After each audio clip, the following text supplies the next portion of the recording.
আসসালামু আলাইকুম খামারি ভাইরা।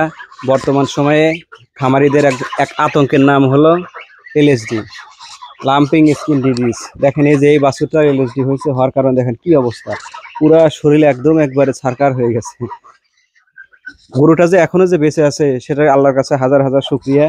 দেখেন এত সুন্দর একটা বাছুর কি পরিমাণে এলএসডি করছিল।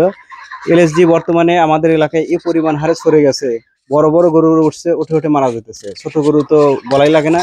তাই আপনারা দর্শক ভাইরা, এলএসডি যে ভ্যাকসিন আছে, লাম্পি ভ্যাক্স আছে রফিক মেডিকেলের, তাহলে অতি তাড়াতাড়ি আপনারা ভ্যাকসিনগুলো দিয়ে নেবেন, তাহলে এলএসডির হাত থেকে রক্ষা পাওয়ার সম্ভাবনা আছে।